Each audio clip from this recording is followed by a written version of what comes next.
Salute Bharat. നമ്മളോടൊപ്പം ഉള്ളത് BJP. വക്താവ് അഡ്വക്കേറ്റ് ജയസൂര്യനാണ്. സാർ, സ്വാഗതം.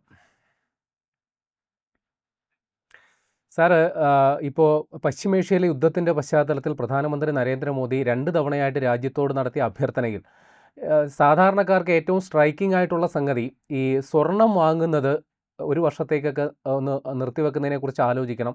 അദ്ദേഹം ഉദ്ദേശിച്ചത് നമ്മൾ ഈ വിദേശ നാണയ വിനിമയവുമായി ബന്ധപ്പെട്ടുള്ള പ്രശ്നങ്ങൾ പരിഹരിക്കാൻ ഉദ്ദേശിച്ചാണ്. വലിയ രീതിയിൽ അതിനെപ്പറ്റിയുള്ള ചർച്ചകൾ നടക്കുന്നുണ്ട്. അപ്പോൾ സ്വാഭാവികമായിട്ട് അത്തരം ചർച്ചകളിൽ ഉയർന്നു വന്ന ഒരു സംശയം, സമാനമായ നിയന്ത്രണങ്ങൾ ഇന്ത്യയിൽ മാത്രമാണോ അതോ മറ്റ് രാജ്യങ്ങൾ ഇതേപോലെ അവസ്ഥയിലൂടെ കടന്നു പോകുന്നുണ്ടോ എന്നുള്ളതാണ്. എന്താണ് സംഗതി?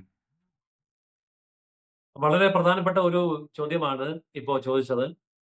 ഇത് ലോകത്തിലെ പ്രധാനപ്പെട്ട പല രാജ്യങ്ങളും ഇക്കാര്യത്തിൽ തീരുമാനമെടുത്തിട്ടുണ്ട്.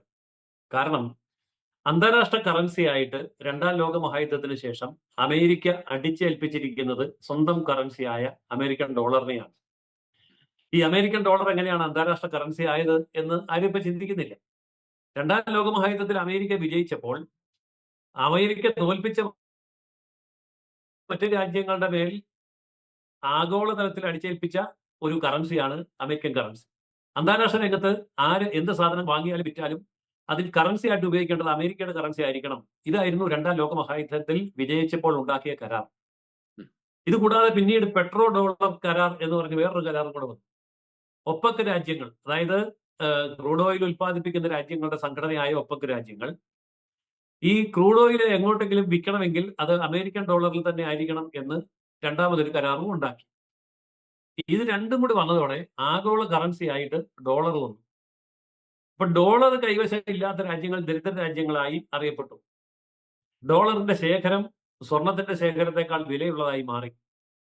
ഇങ്ങനെയുള്ള ഒരു സാഹചര്യത്തിൽ ഇപ്പോൾ ഒരു യുദ്ധം വരുമ്പോൾ ഏറ്റവും കൂടുതൽ പ്രശ്നം ഉണ്ടാകുന്നത് അമേരിക്കൻ ഡോളർ, സ്വർണം, ക്രൂഡ് ഓയിൽ ഇവയ്ക്കൊക്കെയാണ്.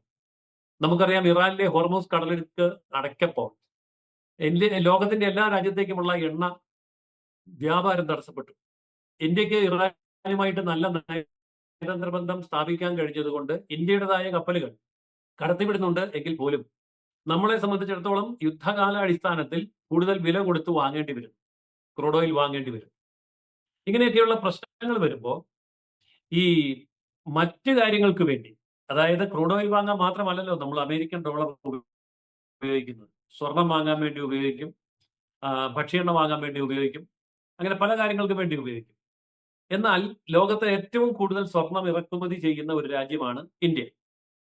കാരണം ഇന്ത്യയിലെ ജനങ്ങൾ സ്വർണത്തെ വലിയൊരു ആസ്തിയായിട്ട് കാണുന്നു, വൈകാരികമായിട്ട് കാണുന്നു, ആഭരണങ്ങളായിട്ട് ഉപയോഗിക്കുന്നു. അതുകൊണ്ട് വൻതോതിൽ സ്വർണം വാങ്ങിക്കൂട്ടുന്ന ജനതയാണ് ഇന്ത്യ. ഓർക്കണം, ലോകത്തെ ഏറ്റവും കൂടുതൽ ജനസംഖ്യയുള്ള രാജ്യം, 150 കോടി. അത്രയും വലിയൊരു രാജ്യത്തിന്റെ സ്വർണ്ണ ഉപഭോഗം എന്ന് പറയുമ്പോൾ ഒരു വർഷം ഏതാണ്ട് 1000 ടണ്ണോളമാണ് നമ്മൾ ഇന്ത്യയിലേക്ക് ഇറക്കുമതി ചെയ്യുന്നത്. ഇതൊക്കെ തന്നെ ഇറക്കുമതി ചെയ്യുമ്പോൾ അത് വാങ്ങാൻ വേണ്ടി നമ്മൾ കൊടുക്കുന്നത് അമേരിക്കൻ ഡോളറാണ്.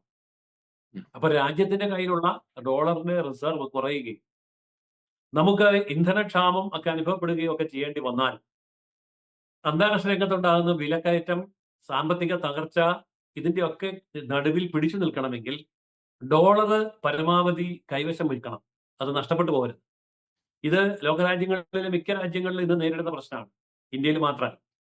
അപ്പൊ അതുകൊണ്ട് ഡോളർ കയ്യിൽ നിന്ന് നഷ്ടപ്പെട്ടു പോകാതിരിക്കാൻ വേണ്ടി ആദ്യമായിട്ട് ഈ നിയന്ത്രണം കൊണ്ടുവന്നത് ഇറാൻ തന്നെയാണ്. അത് കഴിഞ്ഞ് തുർക്കി, അതേപോലെ തന്നെ മറ്റ് പല രാജ്യങ്ങളും ഈ രംഗത്തേക്ക് വന്നു. റഷ്യയൊക്കെ ഒരു വൻശക്തിയാണല്ലോ. പിന്നെ യു എ ഇയിൽ 7 എമിറേറ്റ്സ് ആണുള്ളത്. അപ്പൊ ഇറാനും യു എ ഇയും റഷ്യയും തുർക്കിയും ഇന്ത്യയും ചൈനയും എല്ലാം അടക്കം ഈ സ്വർണ്ണ വ്യാപാരത്തിന്റെ കാര്യത്തിൽ നിലവിലുള്ള നിയമങ്ങൾ മാറ്റേണ്ടി വരും. അതിന്റെ കാരണം അന്താരാഷ്ട്ര മാർക്കറ്റിൽ അന്താരാഷ്ട്ര നാണയമായിട്ടുള്ള അമേരിക്കൻ ഡോളറിനെ കൈവശം കരുതി വെക്കാൻ വേണ്ടിയാണ് അങ്ങനെ ഒരു നിയന്ത്രണം ഏർപ്പെടുത്തുന്നത്. ഇത് എന്നേക്കുമായിട്ടുള്ള നിയന്ത്രണമല്ല, യുദ്ധം അവസാനിക്കുമ്പോൾ ഇതും അവസാനിക്കും. അതുകൊണ്ടാണല്ലോ പ്രധാനമന്ത്രി നരേന്ദ്രമോദിജി പറഞ്ഞത് 1 വർഷക്കാലത്തേക്ക് എന്ന്. പ്രധാനമന്ത്രിജി നേരത്തെ തന്നെ ചെയ്തിരിക്കുന്ന ആഹ്വാനങ്ങളൊക്കെ ഇന്ത്യക്കാർ ചെവിക്കൊണ്ടിട്ടുണ്ട്. ഇതുപോലെ പണ്ടൊരു സന്ദർഭം നമുക്കുണ്ടായിട്ടുണ്ട്. അടൽ ബിഹാരി വാജ്പേയി ഇന്ത്യ പ്രധാനമന്ത്രി ആയിരിക്കുമ്പോൾ പൊഖ്രാൻ ആണവ സ്ഫോടനം നടത്തി. അതിനെ തുടർന്ന് ലോകത്തുള്ള എല്ലാ രാജ്യങ്ങളും ഒന്നിച്ച് ഒറ്റക്കെട്ടായി ഇന്ത്യക്കെതിരെ ഉപരോധം ഏർപ്പെടുത്തി. ആ സമയത്ത് അദ്ദേഹം ലോകരാജ്യങ്ങളിലുള്ള ഇന്ത്യക്കാരോട് കൈവശമുള്ള ഡോളർ ഇന്ത്യയുടെ ഡോളർ ശേഖരത്തിലേക്ക് അയക്കണമെന്ന് പറഞ്ഞു. അദ്ദേഹം ആവശ്യപ്പെട്ടതിന്റെ 8 ഇരട്ടി ഡോളറാണ് അന്ന് നമുക്ക് ലഭിച്ചത്. അതായത് ഇന്ത്യൻ ഡയസ്പോറ എന്ന് പറയുന്നത് സമ്പന്നരാണ്, അവരുടെ കയ്യിൽ ഡോളറുണ്ട്, സ്വർണമുണ്ട്, അങ്ങനെ പല കാര്യങ്ങളുമുണ്ട്. അതൊക്കെ ഏറ്റവും അവസാനത്തെ ഒരു റിസർവ് ആയിട്ട് അവിടെ ഇരിക്കട്ടെ. പക്ഷെ ഇപ്പോൾ നമുക്ക് ചെയ്യാൻ കഴിയുന്നത്, നിരന്തരം വാങ്ങിക്കൊണ്ടിരിക്കുന്ന ഈ സ്വർണം ഏതാണ്ട് 1 ലക്ഷം രൂപയിൽ കൂടുതൽ പവന് വിലയിൽ നിൽക്കുന്ന സമയത്ത് വീണ്ടും വാങ്ങിക്കൂട്ടിയാൽ ഇത് വിദേശത്ത് നിന്ന് ഇറക്കുമതി ചെയ്യാൻ വേണ്ടി ഇന്ത്യ ഗവൺമെന്റ് ഇവർക്ക് അമേരിക്കൻ ഡോളർ കൊടുക്കേണ്ടി വരും. അതുകൊണ്ടാണ് പ്രധാനമന്ത്രി അങ്ങനെ പറഞ്ഞത്. ഏതായാലും ഇപ്പോൾ ഇന്ത്യ മാത്രമല്ല, ലോകത്തെ വൻശക്തി രാഷ്ട്രങ്ങൾ, റഷ്യ അടക്കം, അമേരിക്ക അടക്കം, തുർക്കി അടക്കം, UAE അടക്കമുള്ള പല രാജ്യങ്ങളും ഈ കാര്യത്തിൽ നിയന്ത്രണം ഏർപ്പെടുത്തി കഴിഞ്ഞു. ഇനി വരുന്ന ആളുകളിൽ ലോകത്തെ മിക്ക രാജ്യങ്ങളും ഇക്കാര്യത്തിൽ നിയന്ത്രണം ഏർപ്പെടുത്തേണ്ടി വരും. പക്ഷേ ഈ സ്വർണം എന്ന് പറയുന്ന ഒരു ദൗർബല്യം നമുക്ക് മാത്രമേ ഉള്ളൂ. ഇപ്പൊ യൂറോപ്യൻ രാജ്യങ്ങളോ അമേരിക്കൻ രാജ്യങ്ങളോ ആഫ്രിക്കൻ രാജ്യങ്ങളോ ഒക്കെ എടുത്ത് നോക്കുകയാണെങ്കിൽ അവർ ഇതുപോലെ സ്വർണം വാങ്ങിച്ച് കൂട്ടുന്ന ഒരു രീതിയൊന്നുമില്ല. ചൈന സ്വർണം വാങ്ങിക്കുന്നുണ്ട്, പക്ഷെ അത് ആഭരണം ഉണ്ടാക്കാനല്ല, അവരത് ബിസിനസ്സിന് വേണ്ടിയാണ്.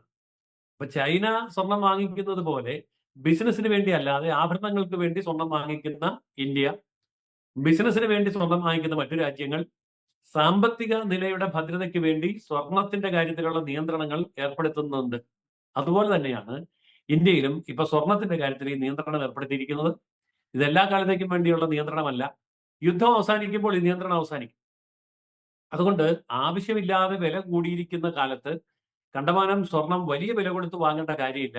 യുദ്ധം അവസാനിക്കുമ്പോൾ സ്വർണത്തിന്റെ വില പഴയ അവസ്ഥയിലേക്ക് തന്നെ തിരിച്ചു വരും എന്നുള്ളത് സാമ്പത്തിക രംഗത്തുള്ളവർ പറയുന്നുമുണ്ട്. ഇപ്പോൾ സാർ, ഇപ്പോൾ ഇതിൻ്റെ നികുതി 6% നിന്ന് 15% വർദ്ധിപ്പിച്ച ഒരു ഘട്ടം കൂടിയാണ്. അപ്പോൾ 6% ഉള്ളപ്പോൾ തന്നെ നമുക്കറിയാമല്ലോ, പല രീതിയിലുള്ള അനധികൃതമായ വഴികളിലൂടെ സ്വർണം നമ്മുടെ രാജ്യത്തേക്ക് എത്തുന്നുണ്ട്. അപ്പോൾ ഈ പുതിയ സാഹചര്യത്തിൽ അത്തരക്കാർക്ക് ഒരു അവസരം കൂടിയാണ് വാസ്തവത്തിൽ തുറന്നു വരുന്നത്. അപ്പോൾ അതിനെയും കൂടി നമുക്ക് ഫലപ്രദമായി നേരിടേണ്ടി വരില്ലേ? തീർച്ചയായിട്ടും നമുക്ക് നേരിടേണ്ടി വരും. അതുകൊണ്ടാണ് പ്രധാനമന്ത്രി പറഞ്ഞത്, ഈ സ്വർണം ഇന്ത്യയിലേക്ക് ഇറക്കുമതി ചെയ്യുക എന്ന് പറയുമ്പോൾ, അല്ല കള്ളക്കടത്ത് നടത്തി കൊണ്ടുവരിക എന്ന് പറയുമ്പോൾ, ഇവിടെ അതിന് ഡിമാൻഡ് ഉണ്ടെങ്കിലല്ലേ കൊണ്ടുവന്നിട്ട് കാര്യമുള്ളൂ. അതെ. അതുകൊണ്ടാണ് അദ്ദേഹം 140-150 കോടി ജനങ്ങളോട് പറഞ്ഞത് സ്വർണം വാങ്ങുന്നത് ഒരു വർഷത്തേക്ക് നിർത്തൂ എന്ന്. അങ്ങനെ ഒരു വർഷത്തേക്ക് സ്വർണ്ണ വ്യാപാരം നിർത്താൻ ഇന്ത്യക്കാർ തീരുമാനിച്ചാൽ പിന്നെ ഈ സ്വർണ്ണക്കടയിലേക്ക് സ്വർണം കൊണ്ടുവന്നിട്ട് കാര്യമില്ല, കാര്യമില്ല, ഇറക്കുമതി കൊണ്ട് കാര്യമില്ല. കാരണം ഇത് അവശ്യ വസ്തുവൊന്നുമല്ല. ഈ സ്വർണം വാങ്ങിച്ചില്ലെങ്കിൽ മനുഷ്യൻ മരിച്ചു പോകുമൊന്നുമില്ല. ഇത് ഭക്ഷണമല്ല, അല്ലെങ്കിൽ വേറൊരു രീതിയിൽ എപ്പോഴും എവിടെ ഉപയോഗിക്കാവുന്ന കറൻസി അല്ല.